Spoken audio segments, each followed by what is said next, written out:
Facebook native targeting for business to business. One of the biggest disadvantages of Facebook is that the targeting for business to business is not going to be as stellar as it is with LinkedIn. That's why in a lot of cases, what you're going to want to rely on are things like custom audiences. However, there are native targeting options that you may want to consider, especially to save time and effort in producing something like a custom list.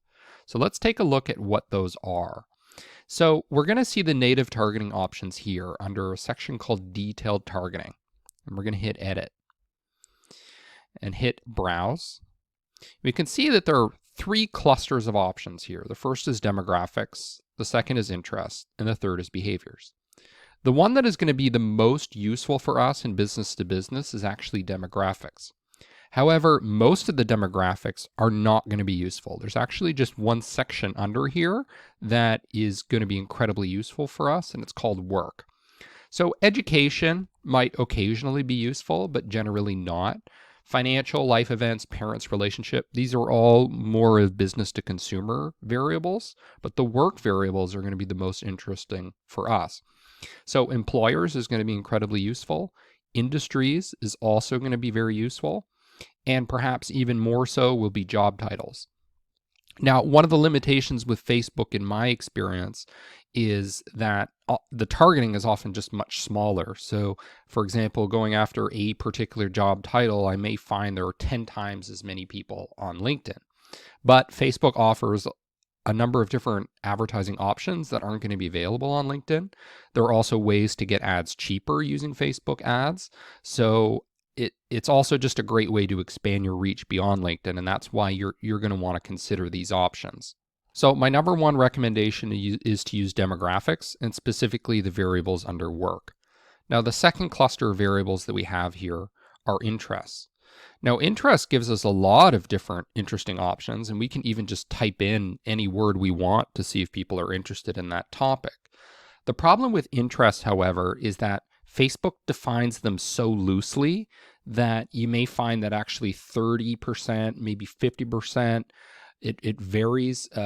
The people you're targeting may not actually be interested in that topic. So Facebook is going to use very, very loose, a loose low bar to define whether somebody's interested in a topic. So for example, if they accidentally click something on their media feed, Facebook's going to assume that they're interested in that topic.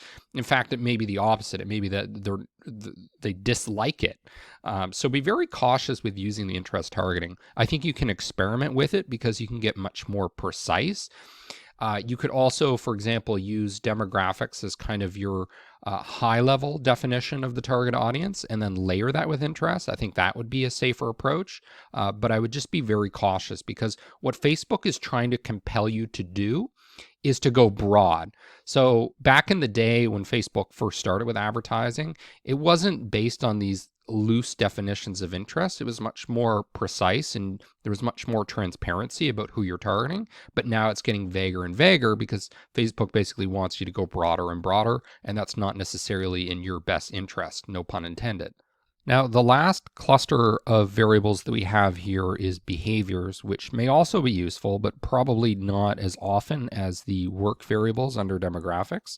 So we have anniversary, probably not that important for business to business. Consumer classification, perhaps not that important again for business to business. Digital activities might be important. So new active businesses, often one of the most important elements in business to business marketing is the customer journey. And often that customer journey starts with some sort of trigger event. So trigger events are going to be something like incorporating your business, setting up your business, perhaps getting a new website. So this could actually be very useful because someone that is a new active business within the last 6 months may be in market for buying a bunch of things that are going to be relevant to new active businesses. So we have digital activities with a capital A, but there's also the section of digital activities with a lowercase a, where we can target people based on operating systems. So that might be useful. We also see Facebook page admins, so that could be useful as well.